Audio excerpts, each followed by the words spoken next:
We're delighted today to welcome Gideon Spanier, the UK Editor-in-Chief of Campaign. Gideon has held this role since March 2020 and was made Editor of the Year, Business and Finance by the British Society of Magazine Editors in February 2021. He joined Campaign as Head of Media in 2015 and previously worked at the London Evening Standard, The Times and The Independent. He's also a former chairman of the Broadcasting Press Guild and began his career as a TV producer at CNN. We're particularly excited within the independent agency community to have Gideon with us today, as we all know that Campaign has a remarkable history of making agencies famous, which I guess started in the 70s with Saatchi & Saatchi, and even today the likes of an independent agency like Uncommon have seen its profile rocket in the pages of Campaign. So welcome, Gideon. And I'd really like to start on a kind of a personal question by asking you, as someone that's reached the top of trade journalism, what's it that made media and creativity offer for a journalistic point of view that appeals to you over hard news areas that you may have covered when you were on the business desk? Well, first of all, thanks for having me. And yeah, I'm really pleased to be here, and I'm a big fan of all kinds of agencies. Now, I have to take exception with a little bit about what you said, where you said hard news, because hard news and journalism is in every area of life. And if I think some of the stories that Campaign has broken, I broke a story about the FBI investigating media transparency in the US, and I would describe that as hard news. It was also true, by the way, despite the fact the FBI said they don't comment on in any investigations. So the direct point is that, you know, the creative industries and obviously advertising and marketing services are really interesting. They're full of really smart, inventive, innovative people, and particularly in the independent agency sector, a lot of entrepreneurs. And those are good stories from a business point of view. So as you mentioned, I spent a long time at the Evening Standard, and for better or worse, the advertising industry has got a very heavy bias to London. You can sort of say somewhere around 80% of media spend is managed by agencies in London. So I actually think they're great stories. And the big difference for me when I left sort of national newspapers and came to Campaign was finding out so much more about these businesses. A lot of people willing to share, wanting to talk about their businesses. And I was amazed how much people told Campaign, including in the things like the agency school reports, where we send out a questionnaire and get amazingly detailed answers, and also some of our award entries. So I regard it as super interesting. Good. Well, what's the role of trade journals today, where there's a kind of a proliferation of media outlets? And does it have the same influence that it has 10, 20 years ago when there were fewer outlets? Well, that's a good question, because I'm not sure whether it's easy to measure influence, actually. I mean, let's look at the media landscape and say there's a huge number of sources of information. There's a huge number of sources or distribution channels now.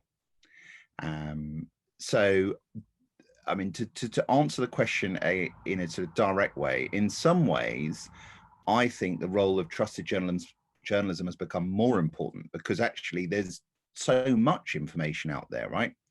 There's lots of LinkedIn posts, people using social media, their own websites, and you need to cut through with the facts. And naturally, when companies are talking about themselves, they're not always giving you the whole picture.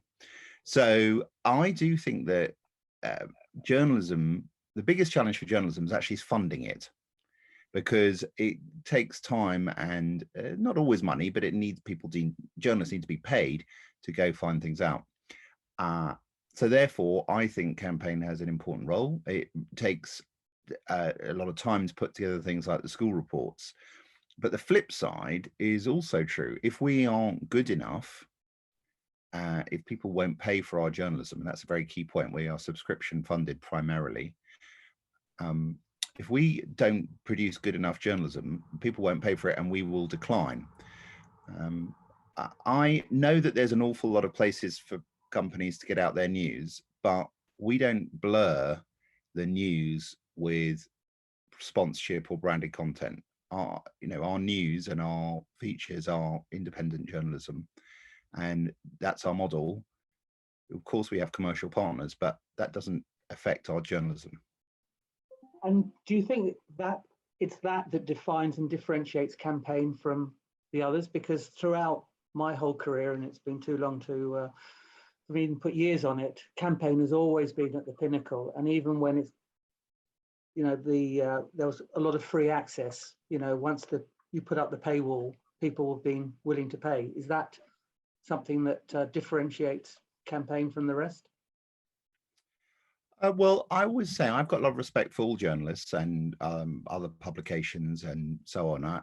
I think Campaign does benefit from being, if you like, having a good heritage, and we've have a certain scale, which has always meant that we can attract people. I mean, I came from national newspapers, so I was attracted by the idea of coming to Campaign, and not every trade title, for want of a better phrase, has that appeal.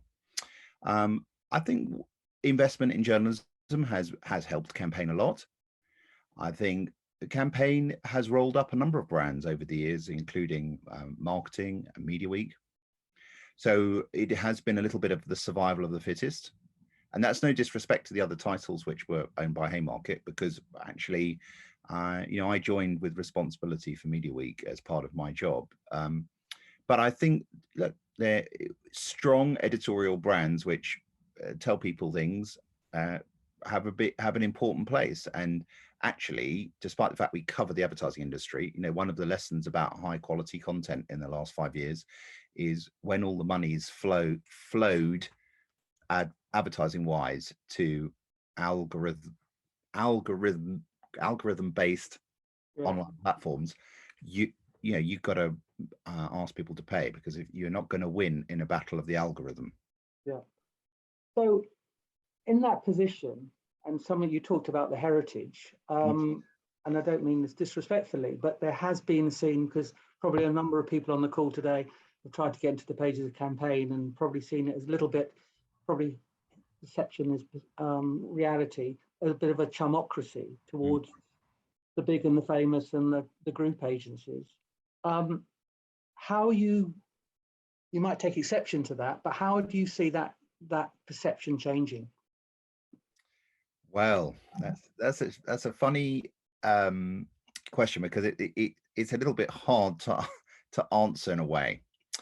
I think, just for a 1-minute history lesson, as some people know, when Campaign started, actually, Charles Saatchi and Maurice Saatchi were very close to the owner, Michael Heseltine, and Campaign launched in 1968, and Haymarket journalists helped write the copy for the launch of Saatchi and Saatchi. So there's always been a bit of a chumocracy, and moving to the present day, I believe the role of Campaign is to be inquisitive, find out what's going on, to be fair, and not to be a chumocracy. Now, when it comes to telling your story, whether you're an independent, whether you're an entrepreneur, whether you're a manager within a big organization, being able to tell your story is important. And I think there's no doubt that some companies that get into the page of the Campaign, if it's, let me put it like this, if it's more on their terms than ours, I'd like to say that all of our stories are robust, but let's be honest, sometimes we do run stories about appointments or account wins or so on. You've got to tell your story. That's part of communications. And I don't, you could be, in like the clients of all the agencies, you could be in anything from banking to automotive. You've got to be able to tell your story right. And so I know it's a bit unkind to say, but I think some agencies who feel that they don't get their story told properly are, they need to think harder about that. And I can't take everyone's call, but I try and help. But I think there's been a bias in some respects. I said already about London. There are plenty of very talented people outside London who probably could say, why the hell doesn't campaign pay enough attention? I felt one of the things I wanted to move away from was Soho agency appoints deputy ECD. And deputy ECDs are very important, and as are ECDs and everyone else. But what I mean is that sometimes you can get a bit obsessed by the sort of appointments, and I think the creative department, which is massively important, can sometimes gain too much attention, and you don't want to mutually reinforce things. And there's been a lot of talk about inclusion and diversity in the last couple of years, because there's been a lot of recognition that for whatever reasons, whether it's advertising failing to recruit the right people, or a broad mix of people that reflect the UK, or not being able to retain them and promote them and reward them properly, all of those things say that if campaign holds up a mirror to the industry, it needs to do a better job of that. And so I think there's definitely a lot of work to do on that. But there is a little bit of clubbiness to some elements of campaign. And I want to be clear, we should not pull stories, that is withhold them, or promote them as favors. Right. So when we come to agencies, and clearly this is the audience that you're talking to today, what's your view of the current agency landscape? Is it about, after the pandemic, the big just getting bigger, or is there going to be greater fragmentation, which sees more independence? Well, I think there's going to be more variety. I mean, if we live in, I do think that it's worth remembering. We nearly everything starts with the client. After all, it really helps if you're going to found an agency to have a client as a founding client. And it's been a great time, actually, for disruptor brands to enter the market. Not only are the costs of setting up a business much lower, especially a services business, but you can expand globally very quickly. One of the things I was struck by is a lot of agencies, including independent agencies, picking up work outside the UK, because we were all on Zoom screens, as we are today. So I think the landscape is more varied. I think the big, by their nature, will continue to think about whether they can get bigger. And again, we can debate, which I think is a great debate, about whether scale is the enemy of creativity. But I think you have to think again about the media and business landscape around us. And the biggest advertising platforms in the world are, very roughly 100 times larger in value than WPP. If you take Alphabet or Amazon, or Apple, which and Microsoft, which both have reasonable sized advertising businesses, a lot bigger than, just for take a hypothetical example, ITV. I mean, the Apple's advertising business is bigger than ITV's, and obviously Apple is worth about $2 trillion. So my point to you is, it all depends where what's big. And I do think that there was quite rightly, a lot of criticism of big agency groups, which sort of rolled up essentially by buying zillions of independents. And everything seemed to be scale up, big is better. And really, this story from the middle of the last decade was the need to simplify. And I do think that, just as you can again debate whether Unilever or Procter & Gamble are too big, but they themselves went through a form of simplification. As I'm talking about, just to sort of, again, the sort of mirror a little bit. You think the clients at one end of the supply chain, and the media platforms at the other, and in between the agencies. So I do think that there, in the UK, as an example, there have been some great independent agencies that have launched before and during the pandemic, and I do think even in media there's interesting opportunities, because when you're using brain power, it's not all about buying power.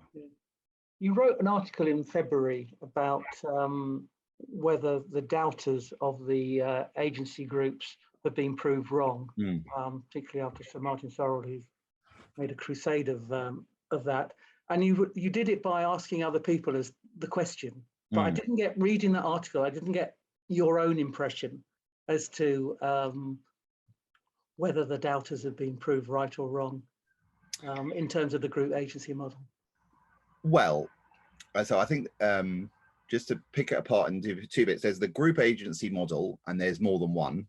With, you know, if you just were to take WPP and Publicis and Dentsu, I mean, they're all a bit different from each other.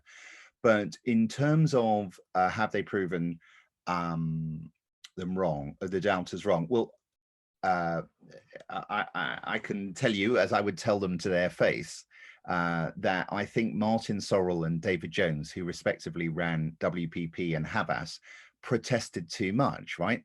They worked inside and were CEOs of big holding companies, and then when they left for whatever reason and then set up new businesses, which they called New Era and New Age, they wanted to trash the places they used to work at, which I think is not, even if it wasn't specifically the place they worked at, let's give David Jones a little bit of credit. He probably wasn't rude about Havas explicitly, but the point is that they were being rude about the big agency groups.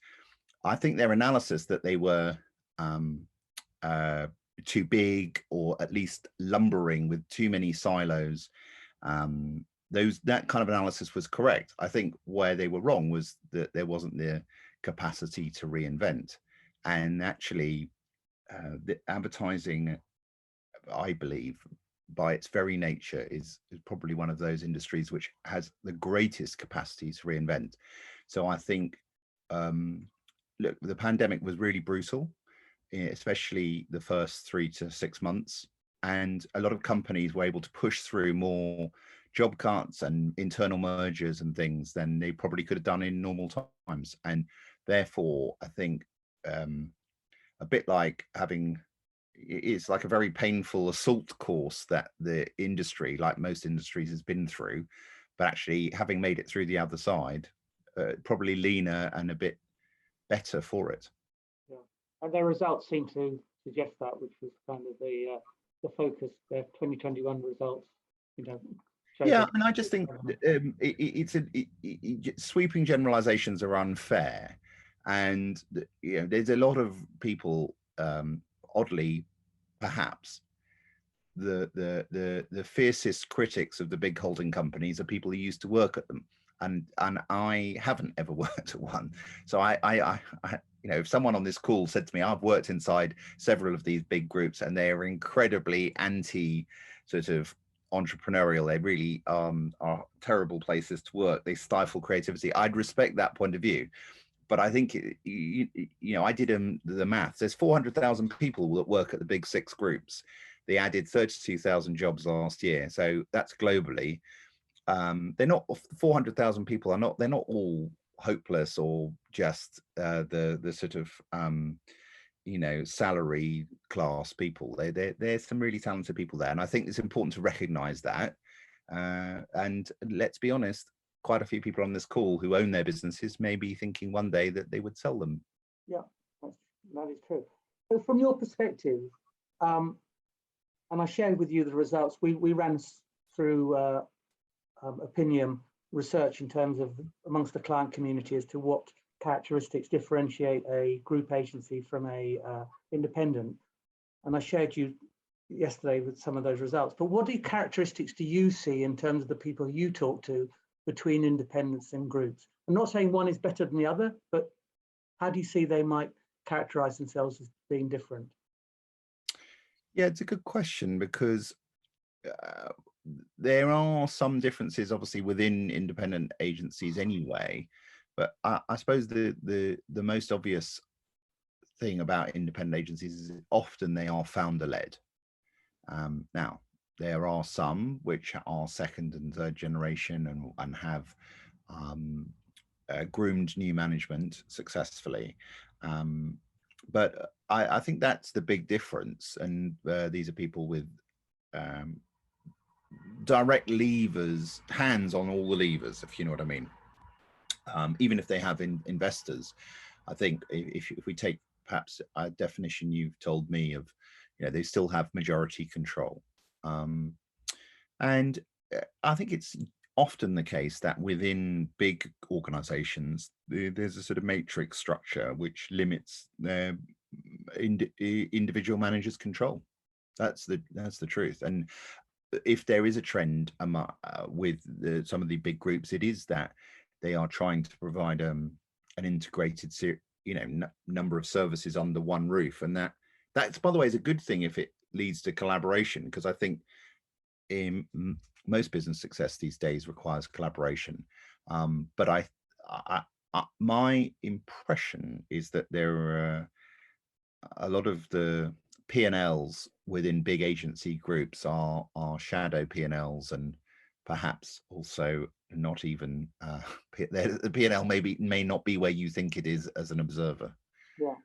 Well, when Sir Martin was in the hot seat, I think back in November last year, he kind of said the key characteristics was they were risk takers, the independents.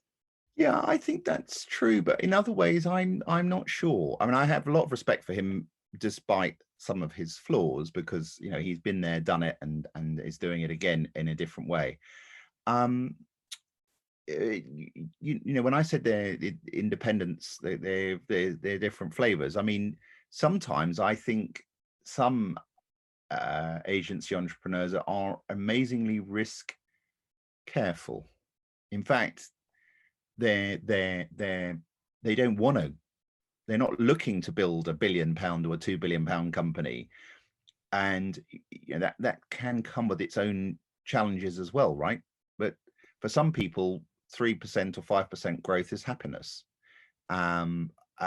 So it's interesting that I absolutely believe that, like, if you've built a business from scratch, that is it's massively impressive, and there are certain characteristics in terms of just sheer determination and probably willingness to sacrifice some money. I know a few agencies where they've been profitable from month one. I mean, is that risk taking? I mean, it's sort of risk taking up to a point. I don't know. I think there's some people who are just very, very, they want to build something. I certainly think if you want to go big, you might have to take more risk. I'm not a risk taker. I just want to say I tried distributing music magazine and being a salesperson as a hobby when I was a student. So I think I know I'm better off on the content side. Okay. I'm going to change tack a bit. And before I do that, I just want to say to everyone listening, if you've got any questions, please put them in the chat, because we'll find time at the end to ask Gideon and share any of your comments. But just changing tack, I mean, the independent agency awards are just starting, and awards are an important part of a market campaign. And where do you think awards fit in the world of building an agency profile? And are there too many? Does that devalue them? Well, so the first thing to say is I think awards can be helpful. And there's no question that there are a lot of awards. And so if we go to sort of start with what the value is, they help tell your story. To enter an award, you either have to tell the story of a campaign on behalf of your client, or if it's for an agency award, the role of the agency. And being forced to tell your story to judges, some of campaigns awards, their live presentations to the judges. When I've seen people get very, very nervous, I mean, once I saw someone faint who was presenting, which was amazingly shocking, and I realized how much it meant to this company. The point about awards is I think they can be a useful motivator. Jenny Bigham from the 7 Stars said they're one of the only times when you actually look back, which I thought was quite a good point. Yeah. Why sort of the 7 Stars valued awards. I think they can help a little bit to create a sense of momentum. Yeah. And just to apply that to campaign, you know, I have made one of our ambitions to, you know, award-winning journalism. I want to go back to something you said earlier. It's quite hard to measure influence, and it's quite hard to measure excellence in some ways. Now, if you enter journalism awards, which are judged by other journalists and publishers, that's quite a good sort of metric. Are there too many awards? I mean, there are a lot of awards, right? Now, does campaign have too many awards? I don't think so. I think we have a lot, but each award scheme is got its own clear definition. But that doesn't mean, if you like, that we always get it right and we keep thinking about things. And this isn't quite what you're asking me, but we have made a big push to broaden the recruitment of our judges, because we were rightly challenged on the fact that some of our juries were quite male, and the sort of ethnic and other diversity was not very apparent. By the way, so we've always taken it seriously, but I think we've taken it more seriously because it's just become something where a lot of companies rightly are auditing themselves. I do think that you don't want to be in a situation where there's so many awards that somehow they are devalued. And we recently had the Agency of the Year awards, and we keep looking at that to think, have we got the right number of categories? Yeah. So when we talk about the Agency of the Year, we've seen 2 independents, Uncommon and Distillery, over the last couple of years, doing well. How well do they actually perform, independents versus groups? Is there an inbuilt bias, do you think, or do you think they're shining through? Are you talking about as far as the award jury is concerned, or are you talking about more broadly?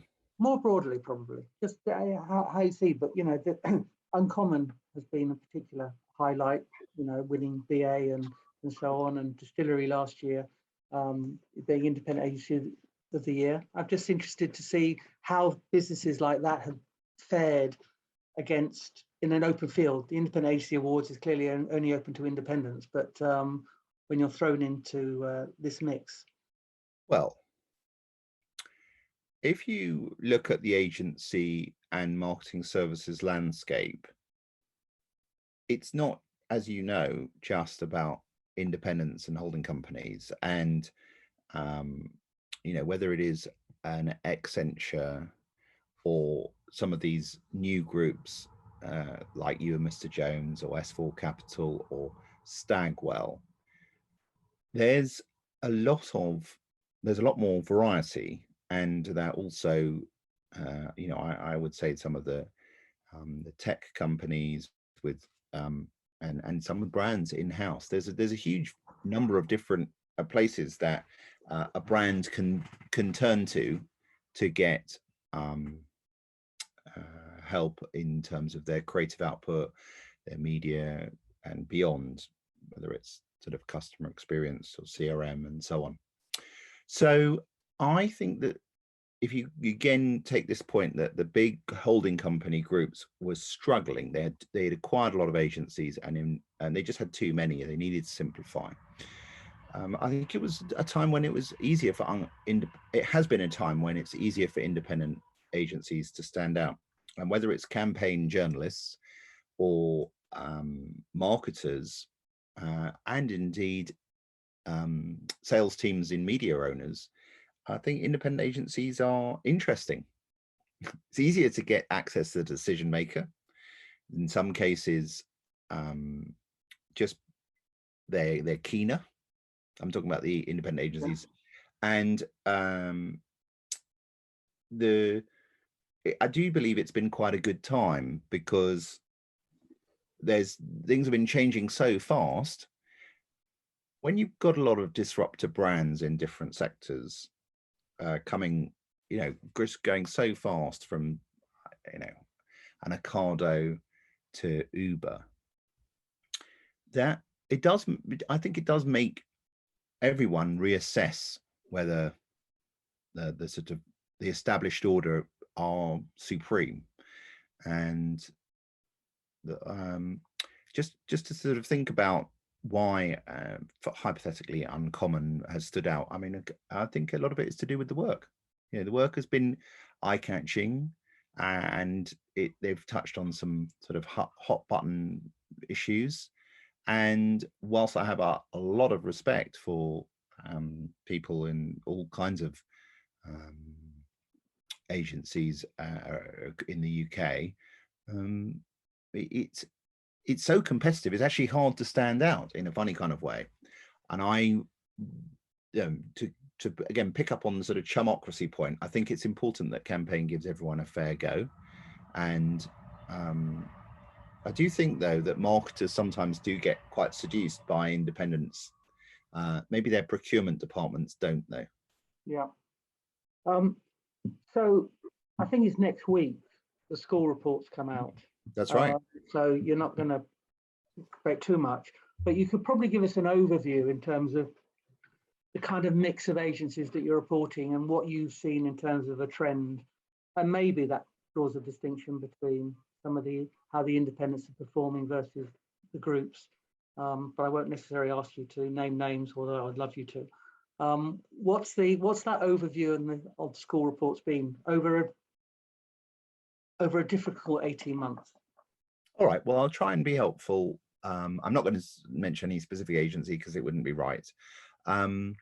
So we use Nielsen Billings and they provide the rankings, and we know that those rankings are not, the billings are not comprehensive at all, but they are a guide. All right, so just on the creative agency side, we saw a couple of years ago Adam and Eve DDB overtook AMV BBDO, and that was quite a big moment. Last year, that is in 2021, 74 creative agencies out of the top 100 grew and 26 declined. So that's pretty healthy. When it comes to media agencies, it was actually even better. 84% grew, 16 shrank. And by the way, what's interesting is in 2020, creative agencies were hit harder and media agencies less so. So what that tells you is that media agencies, for whatever reason, have been more resilient. Maybe because actually by scale, there are fewer large ones. We asked lots of things, and as I said, I'm amazed sometimes that companies are so willing to help. And we asked about headcount, which we always do. One of the new questions we asked this year was churn rate, and I have to say some of the churn rate was really quite high, like 40%. So in lots of ways, credit to the agencies which disclosed that. And I wouldn't say that there was a clear difference between, say, a big holding company one and an agency, independent agency. On the sort of billing side of things, the interesting thing is that because the loss of growth is in some of these areas beyond paid media, or it might be an auction-based media where it's again less obvious. It's not say broadcast TV or outdoor. You can see headcount go up, but billings go down. You're like, hello, what's that mean? And I mean, you know what it means. It means that they must be seeing growth outside paid media. So I think that's an interesting trend. And certainly when you look at an Uncommon or New Commercial Arts, which are set up by the former Adam and Eve people, or Wonderhood Studios, which is a sort of mix of ad agency and TV production company, you know, there's a number of what I would describe as hybrid models. So when you ask sort of things that are distinctive about independent agencies, I do think it's that ability to create a hybrid model, which can be interesting. And again, those three agencies I mentioned have all been founded in the last 4 or 5 years. I would say the main story from the school reports is you know, tremendous resilience. Very few agencies indeed went out of business, which maybe is a tribute to the furlough scheme. And you know, I certainly thought back in March 2020, as you know, on this day 2 years ago, we went into lockdown. I thought in the days afterwards, and I remember it was about 30th of March, I'd heard ad spend was down 50% for April. I was like, holy cow. You know, it's been across the board, but the agency sector has been amazingly resilient, and so it's been good to see. And that's and we've seen amongst our members and the independents, there's a bloody mindedness, I suppose, which comes back to the entrepreneurial owner manager. I'm going to survive at all costs. I mean, it goes back to that premise on school reports, and someone's picked up on that. Is Billings the best measure of success in terms of size, when there are lots of other businesses now across the marketing services industry that don't necessarily rely on paid media? It's the best measure we've got right now. I'm not very good at remembering this quote, but I think there's the Winston Churchill line: is democracy is the sort of the best of the bad options we've got. You know, there's what Nielsen is it's an honest broker. It's not swayed, and you know, part of our job as journalists is to say, okay, this is an interesting data point, but we shouldn't make it the sole data point. And yes, when we publish the rankings by Billings, that's absolutely a case, but we don't. That's only one small element of our coverage. We write 300 words on each agency. We put in these different measures and as I said, headcount is one, which I think is a much truer or rounder picture.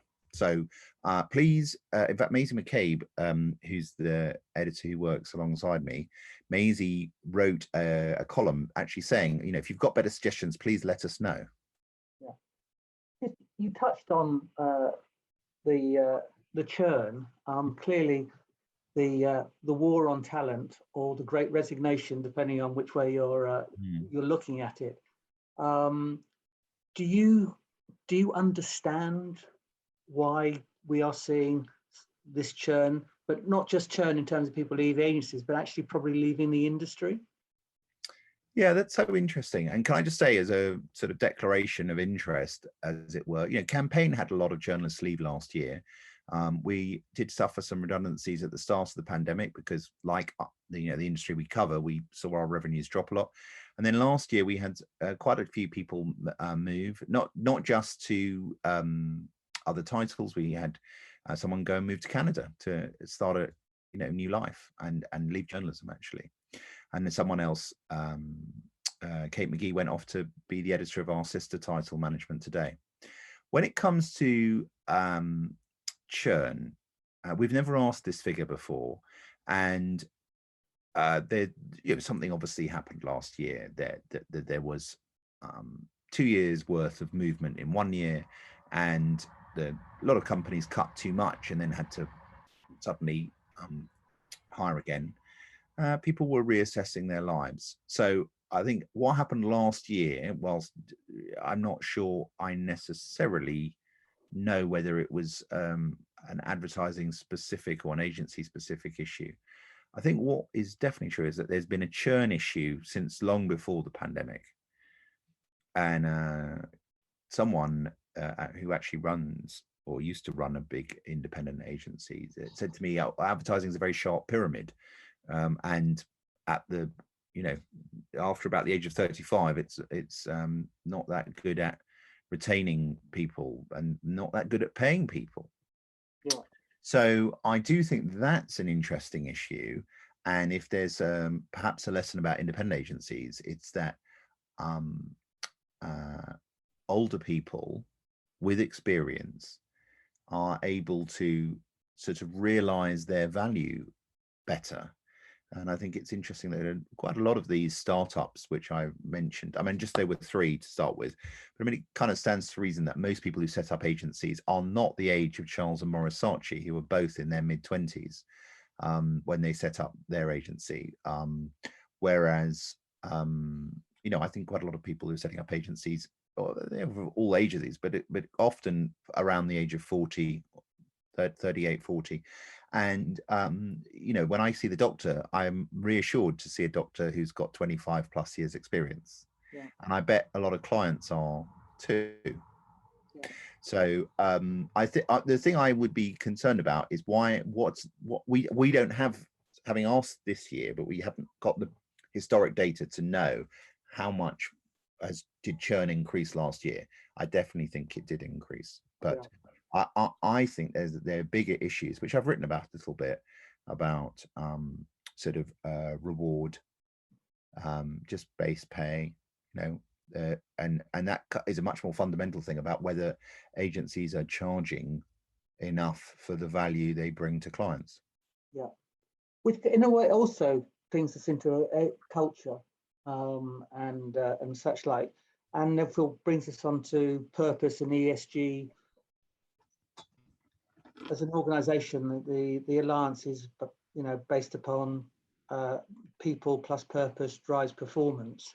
I don't know whether you agree with that, but how important is this? What do you understand in terms of agencies and their purpose? And is it overplayed versus, let's say, creativity? Yeah, that's something I'm not a big fan of, the concept of purpose as it's sort of articulating it almost as a badge of honor. I think it should be core to what a company stands for and does, rather than being a badge. And by the way, that applies to every kind of company. I mean, one of the core purposes of advertising and marketing services is to help companies sell and position themselves better, to drive change, behavior change. And I don't see that as being a confusion. I think being inclusive, valuing sustainability, valuing equity and sort of fairness, I think should be core to how every company does business. And I think that should also, if they are in the client business, that should reflect how they work with clients. I think you should turn down business you don't like because the values don't align with your business. So I in lots of ways, what I worry about is that somehow companies, for whatever reason, might put aspects of ESG, of sort of environmental and social and governance, somehow in a separate bucket. I mean, either you care about it because that is core to what you do, or you don't. And it's a sort of hot button issue in a way. But I'm sad to say that the war in Ukraine has probably actually made people realize that we don't live in such a easygoing world. There's some people who are prepared to use the brutal methods. Yeah.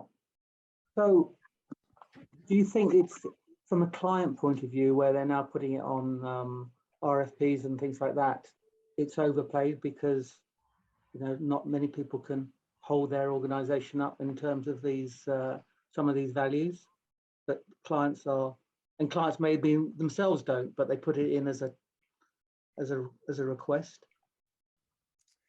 Yeah, so I'm going to be honest and say I don't think I know enough to know. I have heard of clients say, putting the diversity of teams, agency teams up as a sort of criterion as part of the pitch process. I definitely think it's true that if you don't stipulate these things, when I say these things, if you don't try and drive change and make demands, then it probably won't happen. It's amazing what you can do if you make a concerted effort. And I think some of the work around Ad Net Zero is really interesting, because it's like, well, if we say it's everybody's challenge, then everybody should step up and deal with it. Up to a point, I think it can be a source of competitive advantage, but in some ways, I think it shouldn't be. I think it should be just what you do in the core of your business. I feel I'm not necessarily answering the question that well, so you're going to push me. Yeah, I'm actually trying to, in the previous chat that we had, you kind of, when we talked about purpose, you kind of said, well, purpose is important, but the agency world and is the value of creativity and the value of ideas perhaps is more important. So yes, well, I think that that I absolutely believe that, and I think it's possible if you think that what some people in our industry refer to as purpose, if you regard that as, if you like, should be core to what you're the doing the right thing is a core part of how you operate, then you should be focused on your, the creative work you do for your clients, rather than thinking that purpose in itself, or serving the client's kind of corporate purpose agenda is the key. I don't think it is, and I think obviously companies will see through it. Consumers will see through it, customers will see through it. Yeah, I mean, one of the reasons we keep hearing back is that the balance of power has changed within agencies, and therefore, whilst the management might want to go one way, they can't recruit the people unless they deliver certain values in terms of diversity and sustainability, and therefore that's where it's coming from. Yeah, well, I think that is a big issue, and it's going to be very interesting as the people who are currently, if you like, the next generation, whether they are people aged 15 to 30 or 15 to 25, and as they take the reins of management, I mean, I do think that there are lots of fascinating things which will happen, and overall, I'm excited by it, because I think it's a positive, energizing force, but it's difficult to know how much further to go with it. I think ultimately I would like Campaign to be pushing our industry and the companies and people within it to be more inclusive, and not just to talk to any kind of narrow group. I think we can do lots of things to improve the world in terms of sustainability. I think just take a sort of what I regard as a fairly simple topic like HFSS.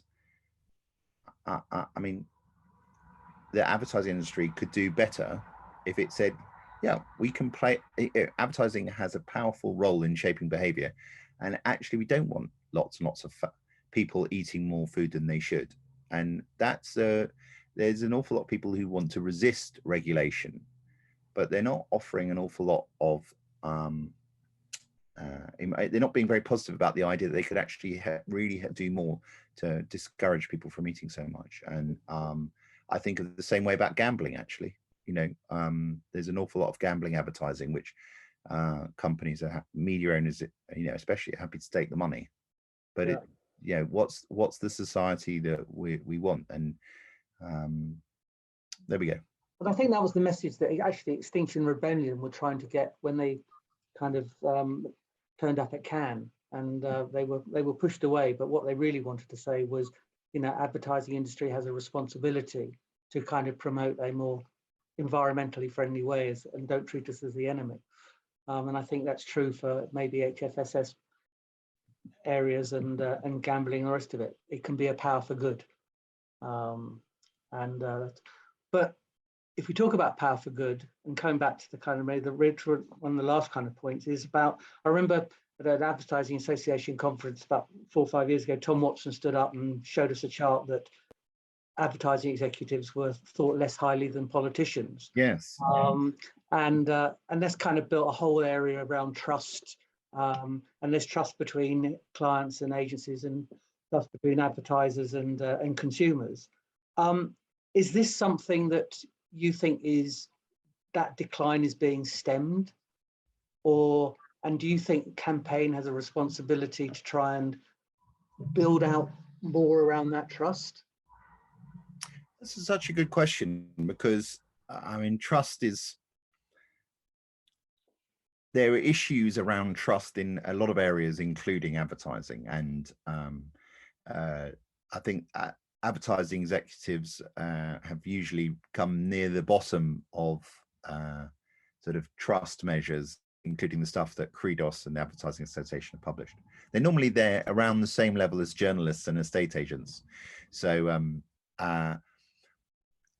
look, in lots of ways, it's testament to the power of advertising that people care so much. And I think that a lot of the biggest problems in advertising are to do with the sort of sheer scale of the online experience, and some of the techniques that drive or have driven the colossal growth in advertising expenditure online are actually sort of much more to do with software engineering than they are to do with advertising, but they've understood the power of attention and so on. I think campaign's job in all areas is to hold the industry to account. And I can say I don't think we do as good a job as we could with the big platforms. I would point out they are the biggest companies now in the world, and it's not easy to keep ahead of them and try and just keep pace with the sheer amount of stuff that they're involved in. But to go, if you like, take a bigger view, I think most of the people who work in the advertising industry are really decent, and of course some companies and people push it too hard, but I don't think they tend to last for whatever reason. So I'm not sure if that's sort of fully answering the question, but I'm an optimist about these things, and that's why I see advertising as essentially a force for good. And kind of, as we kind of come towards the end and looking ahead for campaign, do you see campaign being more of a campaigning media, or is it there to report what's going on? Well, I mean, I think I'd love to hear from the people who are listening in, because they can tell me what they want rather than me just assert things. So Campaign did a campaign last September, which we called For the People, which was to keep Channel 4 in public hands. And we got a lot of people across the advertising industry who signed our open letter to the Prime Minister and the Secretary of State about that. And that was the sort of belief that Channel 4 as a vehicle for advertisers, but with this alternative remit and so on, was a really positive force for good. There are many areas, right, where it's possible to campaign and investigate, and that could range from sort of media buying to sexual harassment. There's a lot of the areas where we could and should go. I do think personally that campaigning is an important thing if you say this is what we stand for, and to an extent as a business title for the industry, this is what our industry should care about. We've got to do more than report the news. We've got to make sense of it, and we've got to try and help shine a light on both creative excellence and issues of challenge and so on, areas where the industry is falling down or is not doing as well as it should. But Do you think well-being is one of those? yes, I do. I mean, well-being is a broad topic, but I think where you might be going with that, I mean, the sort of the pitch process, the long hours, the burnout. We ran a couple of features last year. We have something called Best Places to Work, which comes out every spring. In fact, we're going to announce the long list of the 100 companies who've made it onto the list tomorrow.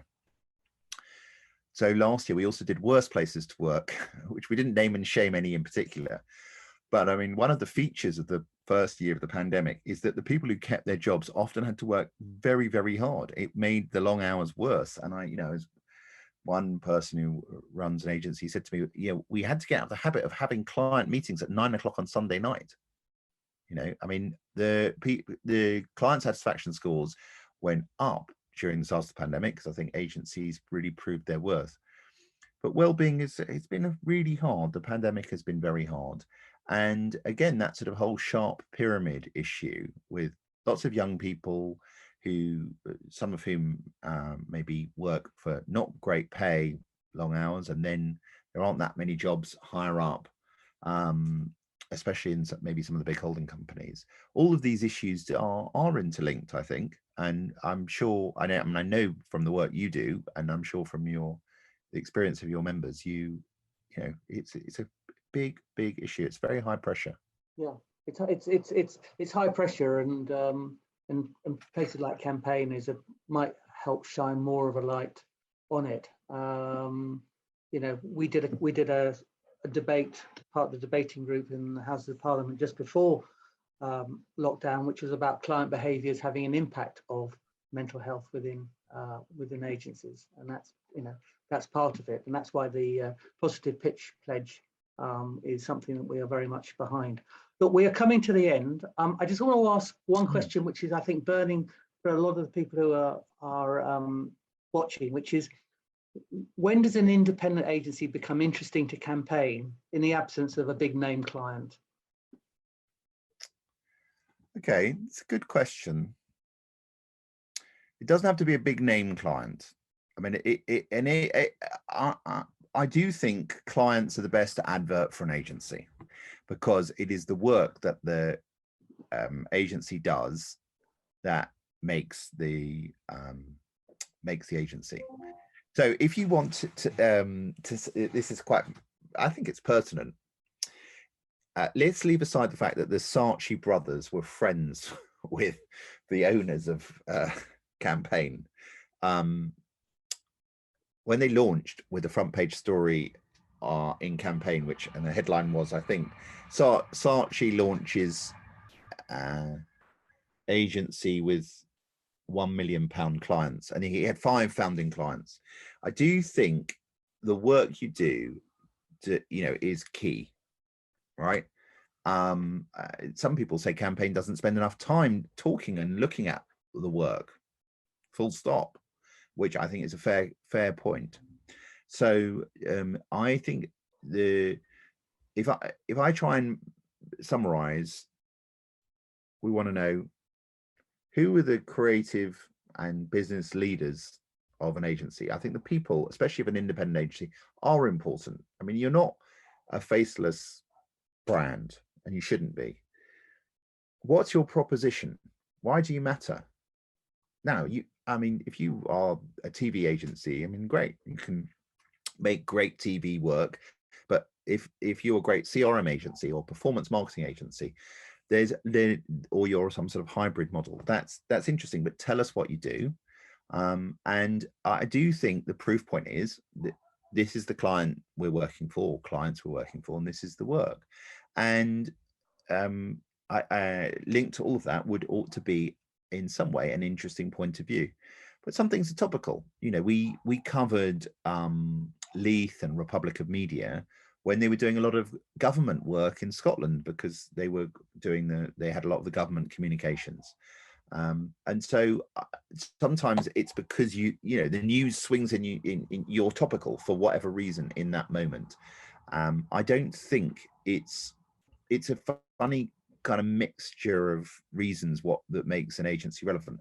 But I mean, it's important to say that the UK is one of the biggest, most important markets in the world, and the standards in London are very high and associated around the UK. So it's a very, very competitive market. I mean, it's phenomenally overserved, in my opinion. It's bloody hard to stand out. And I would say that the campaign team is now as big as it was before COVID. We've replenished all of the vacancies, and we've created new roles. So anyone listening can email me, and if you don't get a response the first time, chase me. But we want to do. I guess one word I did use earlier, because I think it's important. We want to be inquisitive. There's so many interesting stories out there, and we should be finding them out. And if we're not finding them out, we're not doing a good enough job. But you can help. Yeah, we can. Gideon, thank you very much indeed. That's been, as somebody just said, you've been very frank and open, and we can't thank you any more than that. It's shone a light on you and campaign and our role, and we feel that the chumocracy is breaking down. So all of that is very good. And yes, you might well get some emails from people saying, talk about me, but I'm going to leave that to your editorial independence to decide how that's been. So thank you very much indeed for your time and your openness, and I hope you've enjoyed it as much as we have. Yeah, I hope I haven't gassed on too much. And I would just say, the reason I joined campaign is I love advertising. I think it's a fascinating business, and for me, that's it. It's great, and of course there are problems, but it's a very, very exciting, creative world, and that's why I stay optimistic. Yeah. And long may campaign report it in such a glowing terms. Well, yeah, you happy to call out the rubbish or bad behaviour too. Yeah, but thank you. That's good. Thank you very much indeed, and thank you everyone else for joining. All the best. Thank you. Thank you. Bye.